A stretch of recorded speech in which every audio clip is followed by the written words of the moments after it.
Minimal kalau banjir ya gak sampai 2 jam surut lah harusnya lah.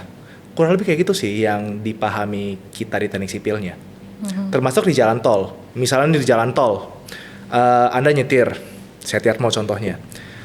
Setahu saya tuh boleh banjir, tapi gak boleh lebih dari beberapa jam, harus langsung surut. Kalau misalnya kita bikin sesuatu hal nih hebat banget, kapasitasnya luar biasa, kita bisa nampung banjir sampai 2 kali lipat, katakanlah begitu ya. Cuman, kalau nggak dipelihara, sampah semua isinya, sama aja bohong.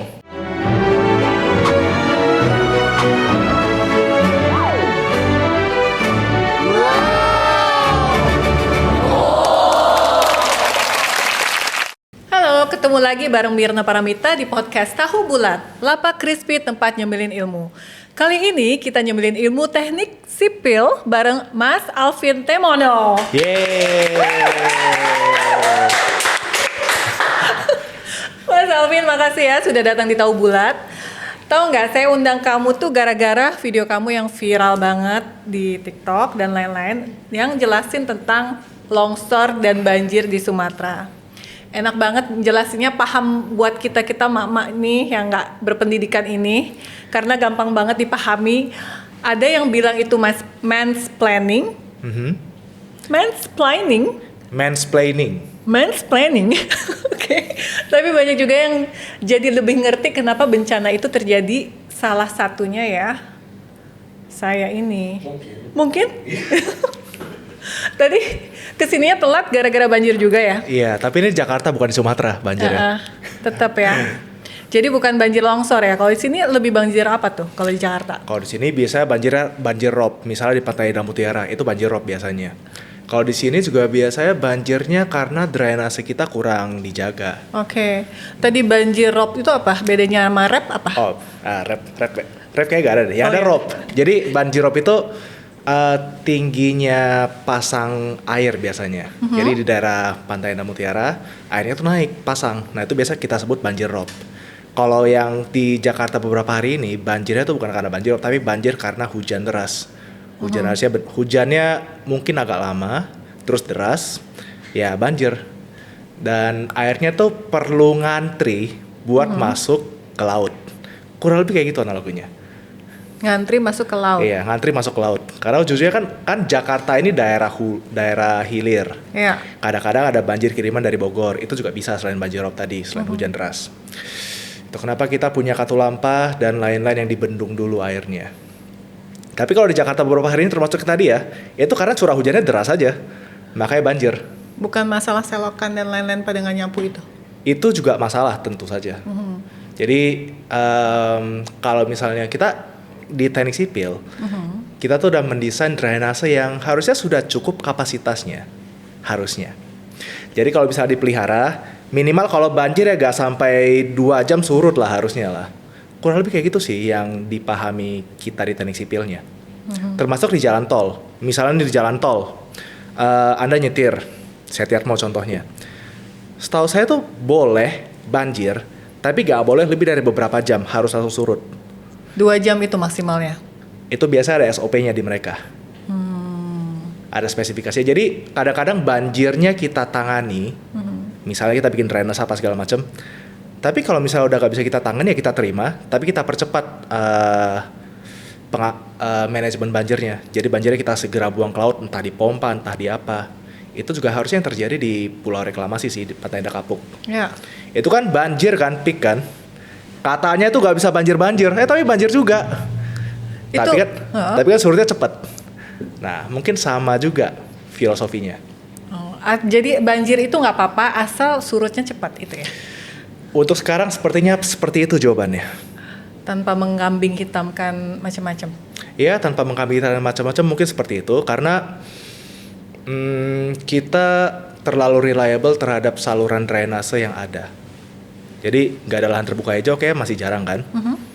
Dan sumur resapan juga kayak nggak terlalu efektif sih. Jadi kita memang terlalu mengandalkan drainase aja di Jakarta. Dan itu mungkin salah satu alasan kenapa kita mau pindah ke IKN dan seterusnya. Cuman ya tetap penting sih kalau saluran-saluran drainase semua dibenerin, dibersihin, ya harusnya banjirnya nggak parah atau surutnya harusnya cepat. Oke. Nah itu. Kalau situasi udah terlanjur bertahun-tahun nih kayak gini nih, dari kacamata teknik sipil itu miss-nya di mana? Apakah perubahan alam atau manusianya atau brosur marketing yang harusnya itu kita saat ini tuh nggak banjir lagi loh. Apalagi di peak ya. Oke. Jadi kalau misal dari sudut pandang teknik sipil, kita selalu lihat kapasitas drainase dari sebuah perkotaan. Apakah kota ini kapasitas drainase udah cukup? Yang pertama, saya mengasumsikan ini cukup karena kita sudah ada BKT dan fasilitas-fasilitas lainnya. Harusnya udah cukup, harusnya. Terus yang kedua di teknik sipil juga selain kita pembangunan untuk naikin kapasitas drainase, ada juga yang namanya kita pemeliharaan dan operasi. Nah, kalau misalnya kita bikin sesuatu hal nih hebat banget, kapasitasnya luar biasa, kita bisa nampung banjir sampai 2 kali lipat, katakanlah begitu ya. Cuman kalau nggak dipelihara, sampah semua isinya, sama aja bohong. Anda mau bangun proyek terus-terusan, kalau nggak dipelihara ya sama aja bohong. Iya. Ya kan? Benar. Jadi ada juga hal yang ke situnya, yang kadang-kadang nggak terlalu diperhatikan di operation and maintenance ini. Mungkin karena mereka mau dapat project-project mulu, tapi lupa OM-nya, tapi itu penting juga. Nah itu, jadi jangan salahkan pawang-pawang hujan yang tidak berhasil untuk menyetop hujan ya. Oke, kalau naikin tanggul, naikin jalan secara engineering itu sebuah solusi yang benar atau nunda masalah? Oh, itu menarik.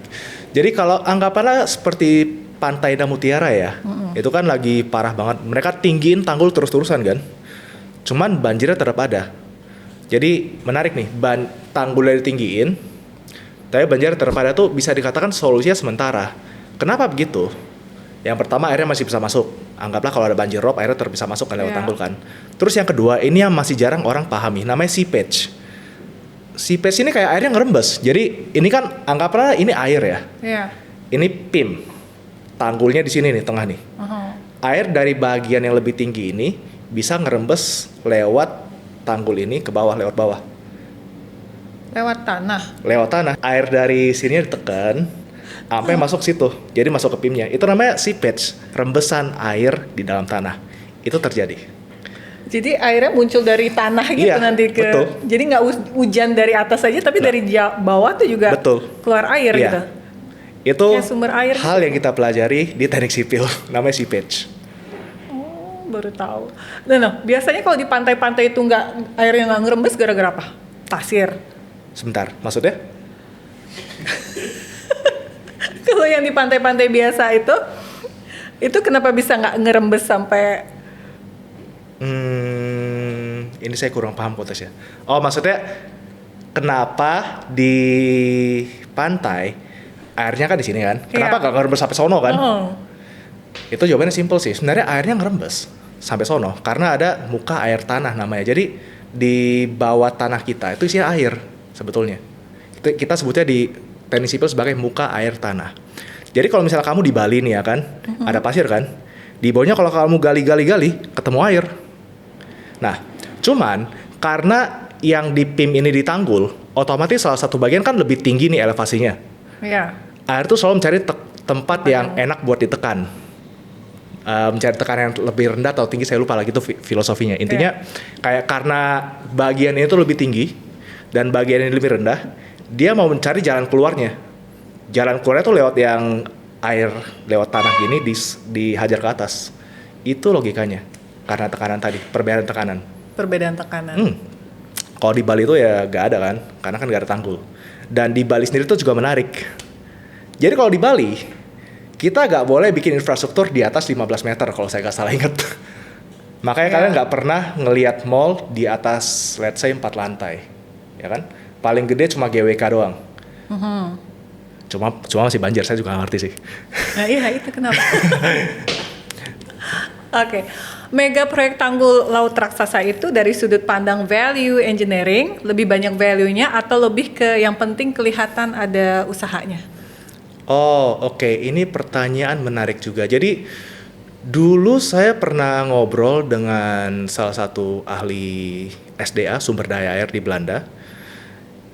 Itu mereka zaman dulu Belanda itu pernah bikin giant seawall-nya sendiri, tapi dengan budget yang minim. Dan buat mereka sih hasilnya bagus-bagus saja karena Belanda masih jarang banjir dan lain-lain kan, nggak kayak kita sekarang. Jadi mungkin ada benernya kalau kita buat giant seawall. Kalau mau kita pelajari giant seawall di Indonesia sekarang, ada contoh di Semarang Demak. Itu kan ada proyek jalan tol jadi kayak seawall juga. Bisa kita pelajari apakah dia bermanfaat apa tidaknya.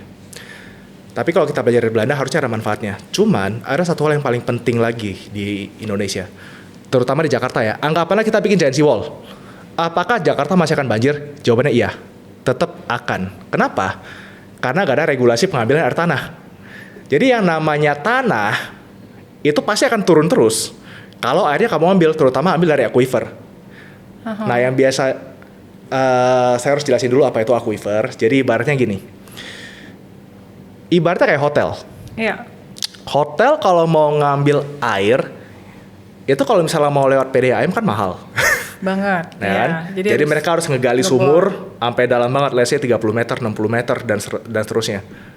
Buat ngambil satu aliran air dari tanah yang kenceng banget kecepatannya dan mereka tarik ke atas. Itu namanya aquifer. Nah, tanah itu kayak spons. Pernah nggak kalian ambil spons, kalian isi air, terus kalian tekan? Kan sponsnya jadi mengecil kan? Iya. Tanah juga sama. Kalau misalnya airnya keluar, rongga-rongga udaranya itu ditekan sama tanahnya sendiri, akhirnya jadi mampet, tanahnya jadi semakin padat, jadi semakin menurun. Jadi intinya adalah kita perlu meregulasi pengambilan air tanah di Jakarta, selain kita bikin giant seawall juga. Cuman regulasi ini harusnya tidak mudah, karena hotel-hotel butuh air, mau gimana kamu suplainya. Iya. Ini sebuah challenge sih, tapi harus didiskusikan. Nah itu kompleks ya. Oke, kita balik ke PIK ya, dan Belanda juga sebagai contoh. Soal reklamasi itu plus minusnya apa sih? Terus inikah salah satu penyebab banjir di PIK itu atau enggak? Kalau dibilang banjir di PIK penyebabnya apa? Apakah karena reklamasi? Maybe yes, maybe no. Atau karena mereka dekat laut? Mungkinnya, mungkin enggak. Tapi kalau yang saya lihat bisa dikatakan karena drainasenya, balik-balik situ lagi. Mungkin kapasitas drainasenya masih kurang untuk membuat airnya langsung balik ke laut. Jadi harus dipompa dulu, bisa jadi ke sana. Atau mungkin juga karena mereka elevasinya bisa lebih rendah dari laut, mungkin karena mereka tanggul. Tapi saya juga belum punya datanya, jadi belum bisa ngomong pasti. Intinya sih bisa banyak faktor ya tentang kenapa PIK itu bisa banjir.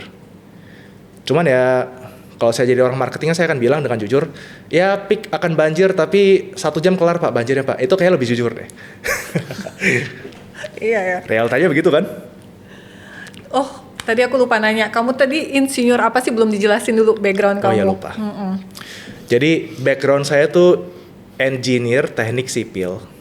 Saya masih lulusan teknik sipil. Kalau insinyur lagi mau ngambil, jadi beda tuh. Insinyur tuh profesi, lagi mau ngambil. Kayak dokter, kamu lulus, itu kan dapat sarjana kedokteran. Yes. Teknik juga sama. Kalau kamu lulus dapat sarjana teknik. Kalau misalnya mau berpraktek, sebenarnya bisa sih sarjana teknik bisa berpraktek untuk sekarang. Jawabannya bisa. Cuman nantinya akan diregulasi. Jadi perlu kayak jadi dokter dulu, jadi insinyur dulu. Ada pendidikannya lagi saya ngambil. Nah, saya ini juga satu-satunya orang di Indonesia yang punya sertifikasi profesional in value management. Kalau dilihat dari LinkedIn saya, itu artinya saya cukup baik. Kalau menurut mereka ya.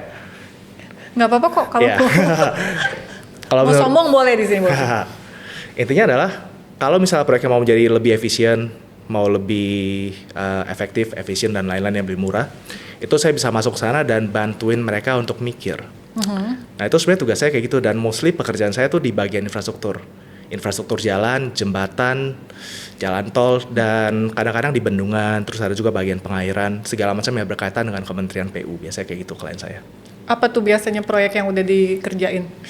Misalnya di tempat yang Sumatera ini yang mau kita katakan, ini kan di daerah Aceh Tamiang contohnya.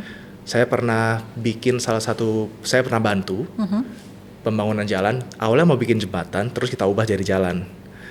Di daerah namanya Benar Meriah sana. Itu daerah yang sekarang terdampak oleh banjir longsor ini. Itu salah satu contoh proyeknya. Terus contoh proyek yang lain, ini lagi mau kita bikin salah satu jalan tol di Jakarta. Dari bandara ke pelabuhan nantinya. Terus salah satu yang saya bantu juga. Oh, oke. Tuh kan, jadi bukan marketing pick ya dia ya, benar-benar. Bukan. Bukan ya. Walaupun kelihatannya kayak koko pick ya. Bukan. Oke. So, terus di LinkedIn kamu nulis first professional in value management in Indonesia. Yeah. Jadi kamu tuh orang satu-satunya out of the verse. Jelasin dong itu pakai bahasa yang gampang dipahami mak-mak itu sebenarnya apa gitu. Yang tadi itu. Oke, jadi simpelnya professional in value management ini cuma mengatakan apakah satu proyek itu efisien atau tidak. Itu doang. Apakah proses ini efisien apa enggak? Misal nih saya mau bangun giant sea wall. Ya udah saya akan ke situ, mungkin leading timnya sedikit untuk mengetahui kira-kira ini barang perlu apa enggak giant sea wall ini. Terus kira-kira kalau misalnya kita perlu, gimana cara kita bikin lebih efisien secara duitnya? Biar lebih bisa dipertanggungjawabkan secara duit. Yeah. Jadi kita bikin semacam storytelling atau kita nyari alternatif juga nih. Apakah memang perlu giant sea wall atau kita cuma perlu regulasi muka air tanahnya doang sih? Jadi kayak ngakalin anggaran gitu ya? Kurang lebih begitu, tapi dengan metode yang lebih scientific, yang lebih teknis. Jadi bisa dipertanggungjawabkan secara hasil. Nah itu namanya professional in value management. Nah kalau bangun low spec nih karena budget kliennya ngepas. Oke. Tapi kan jadinya ringkih. Nah dari kacamata value engineering itu gimana cara ngakalinya tuh? Anggaplah kita mau bangun satu hal, terus satu hal tuh ringkih kan. Di dalam kerangka kita melakukan value engineering, value management, ataupun kita melakukan engineering sendiri, satu hal yang kita gak boleh negosiasi adalah nyawa orang sebetulnya. Jadi misal kita mau bikin satu bangunan lah ya, tadi kan bangunan. Bangunannya nih kalau kita hitung-hitung, kalau secara anggaran nih gak masuk. Jadi gimana kalau kita bikin bangunan gak kuat? Oh gak boleh. Jadi yang harus kita cek adalah kenapa kamu mau butuh bangunan itu. Let's say, oh Pak, saya mau bikin untuk kantor Pak. Ya udah saya akan nanya lagi, kira-kira kamu butuhnya berapa lantai?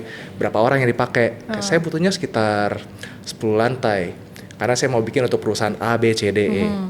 Dari situ saya cek lagi bisnisnya. Oh ternyata setelah kita hitung dengan tim, mungkin kamu gak butuh 10 lantai. Mendingan kamu coba 5 lantai dulu.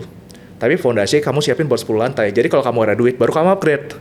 Itu contoh lainnya. Okay. Jadi utamakan keselamatan dulu ya. Iya. Karena namanya teknik sipil atau teknik in general ya. Kalau kita salah, yang meninggal tuh bisa ratusan orang. Nggak seperti kedokteran. Kalau kedokteran yang kalau salah kan paling meninggal 1 atau 2 orang kan. Jadi memang lebih berat tanggung jawabnya kadang-kadang. Oke. Tapi emang di backtrack gitu siapa yang ngebangun terus kalian akan nanti dipersalahkan atau didakwa gitu dengan itu harusnya ada. Gitu. Iya, harusnya. Karena udah ada undang-undangnya. Undang-undang tentang jasa konstruksi tahun 2017 itu jelas sih. Misalnya siapa yang ngerencanain ini, siapa yang ngelakuin, siapa yang ngawasin.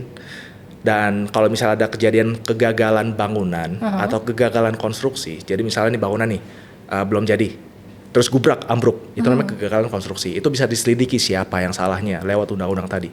Atau misalnya bangunannya udah kelar nih puluhan tahun, ya kan?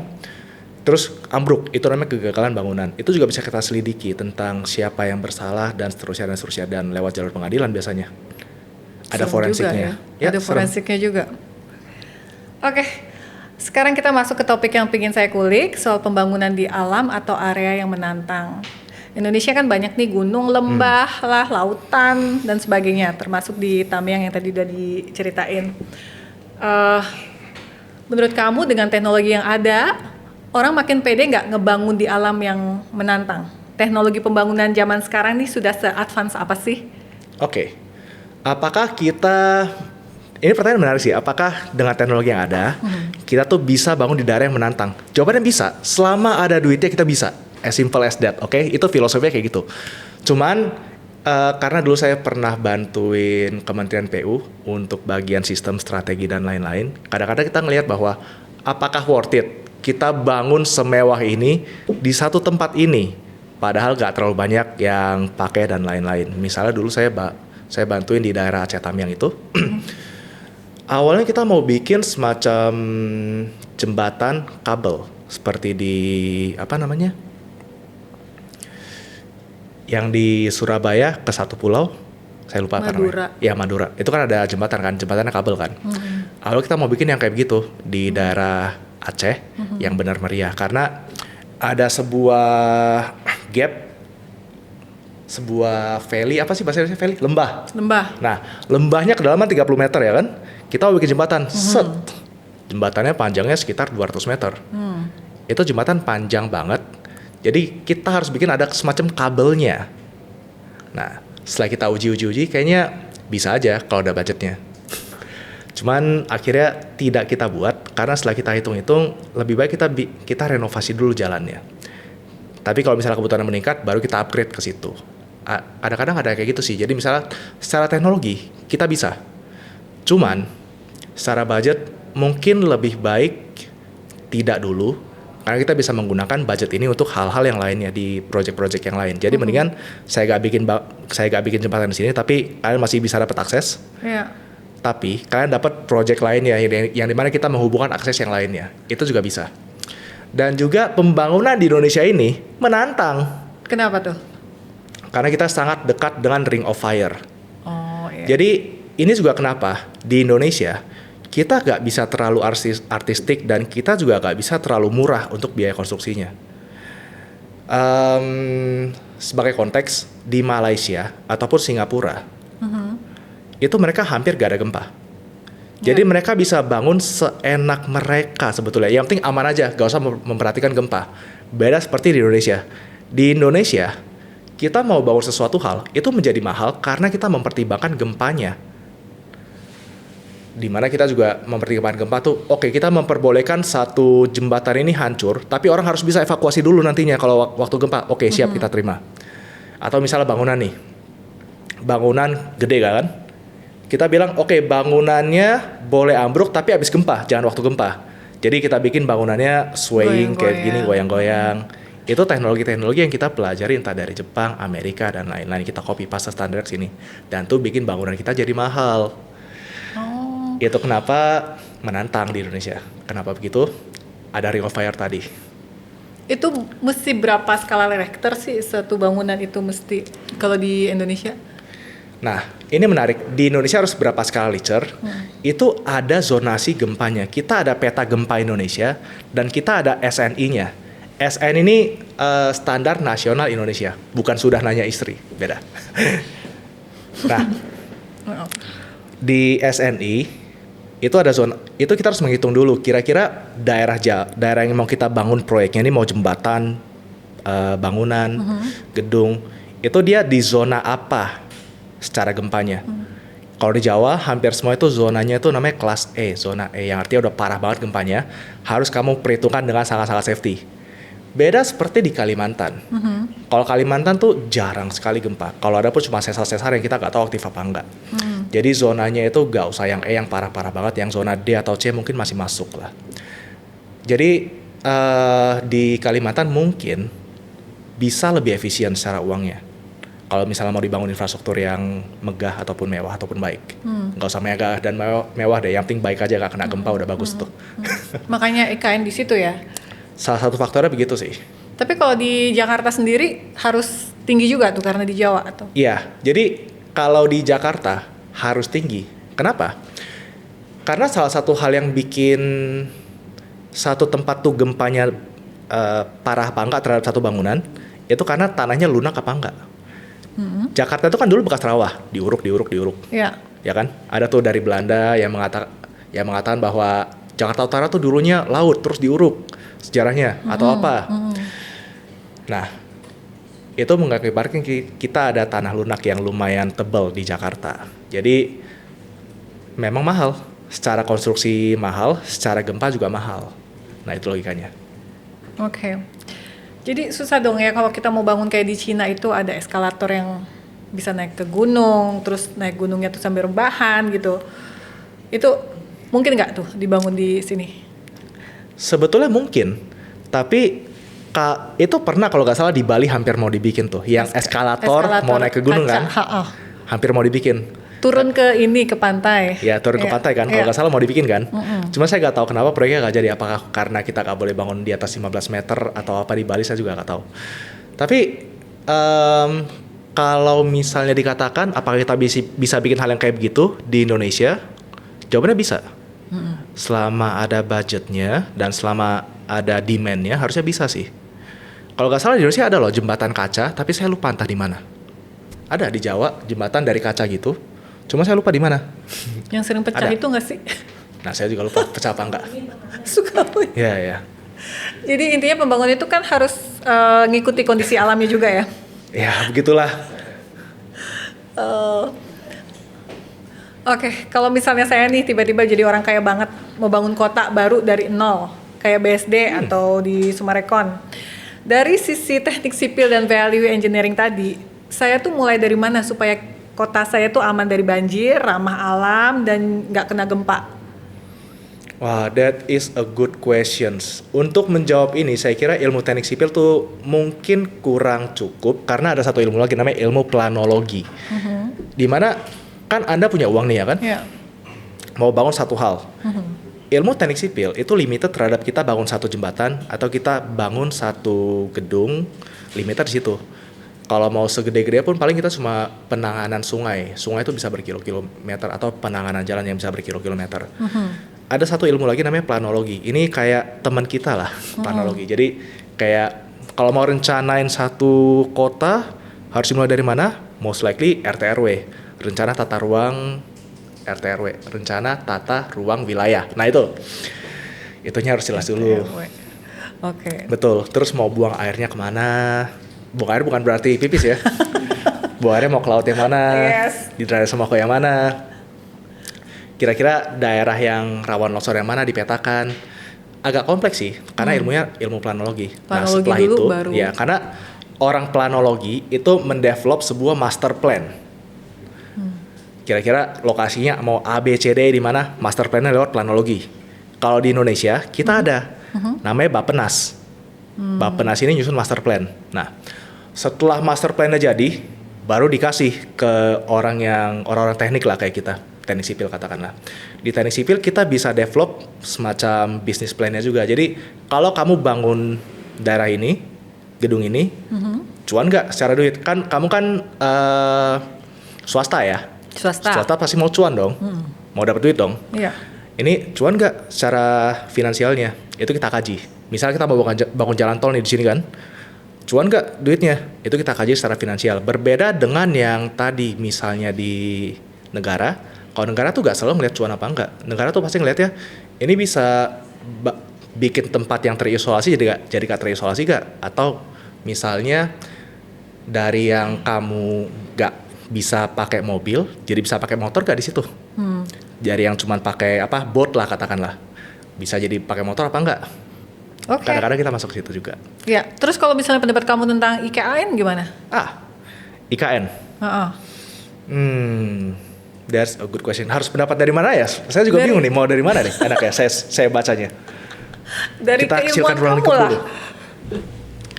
Kalau dari keilmuan saya, bisa dikatakan IKN itu masih make sense karena kan gempanya nggak parah di situ. Iya. Oke? Jadi secara biaya harusnya masih oke dong. Selebihnya mungkin ada tanah, misalnya tanah clay shell. Clay shell tuh misalnya tanahnya itu kalau misalnya dikasih air, dia kayak batuan. Tapi batuannya sekali dikasih air, rapuh dia. Ada batuan kayak gitu. Kayak batu apung gitu? Bukan? Ya, bukan. Namanya clay shell. Ini Clay shell. hal-hal yang kita temuin di pertambangan. Biasanya orang tambang tuh sebutnya shell. Kalau kita di teknik sipil sebutnya clay shell. Ya, cuma beda terminologi Clay dikit shell. sih. Iya. Dia kayak batuan, tapi kalau misalnya dikasih air, melapuk. Nah, itu. Mungkin itu yang bikin biayanya menjadi mahal di situ. Karena saya juga ada beberapa proyek di IKN juga. Kalau biayanya mahal kenapa di situ ya?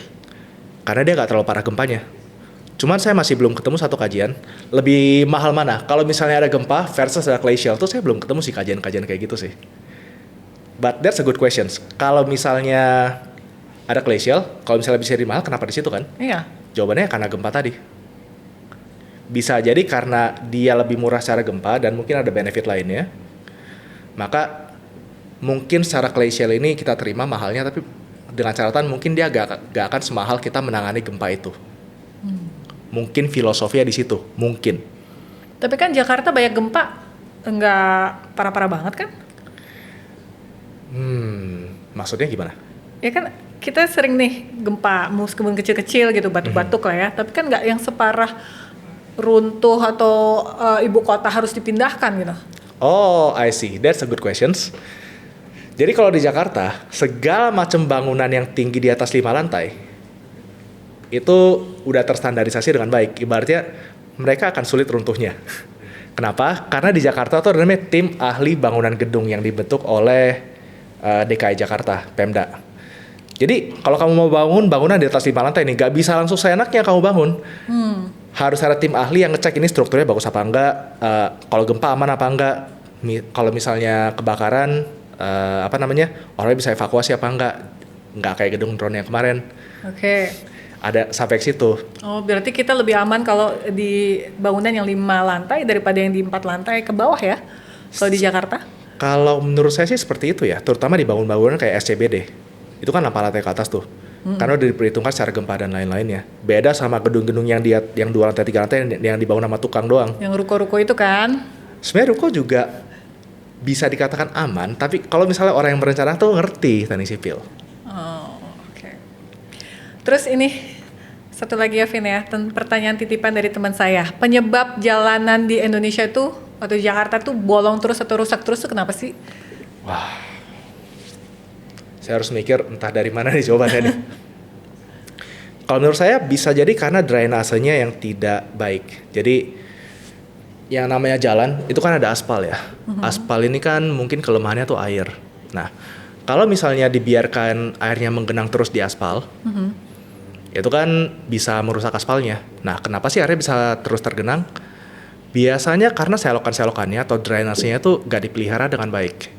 Salah satu faktornya mungkin ke situ sih. Kalau misalnya boleh saya jawab itu yang pertama. Terus yang kedua ada juga namanya odol, over dimension and overloading. Jadi yang namanya jalan itu kita bikin kalau nggak salah cuma buat 12 ton atau 10 ton per satu gandar kendaraan. Jadi namanya kendaraan kan ada gandar-gandar, ada as-asnya kan. Per satu as itu cuma 10 ton doang kita bikinnya. Tapi seringkali pasti kita pernah lihat truk-truk yang luar biasa tinggi ya kan, yang udah kayak mau jatuh ya kan. Nah itu namanya overloading.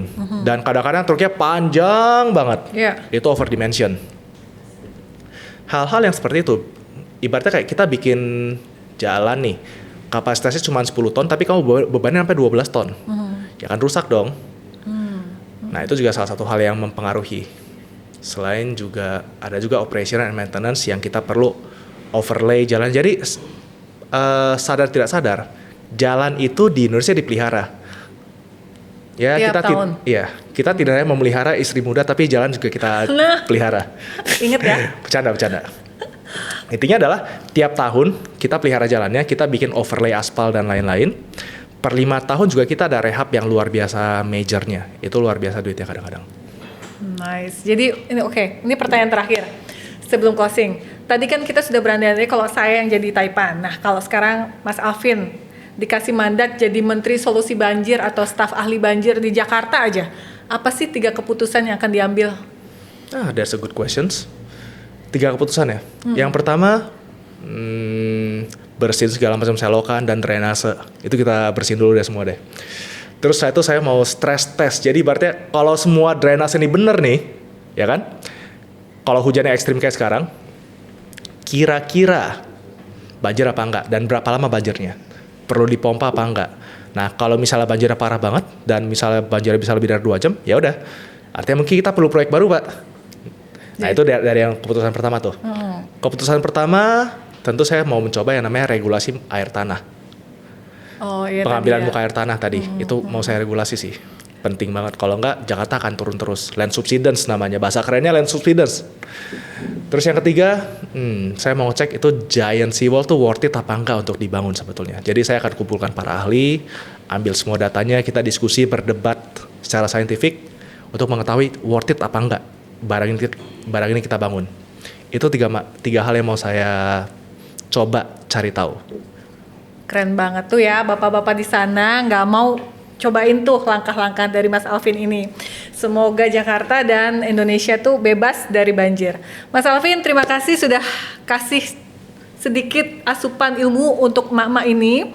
Jadi kita lebih tahu tentang pandangan-pandangan baru tentang teknik sipil dan juga tata ruang banjir dan sebagainya. Thank you so much for coming.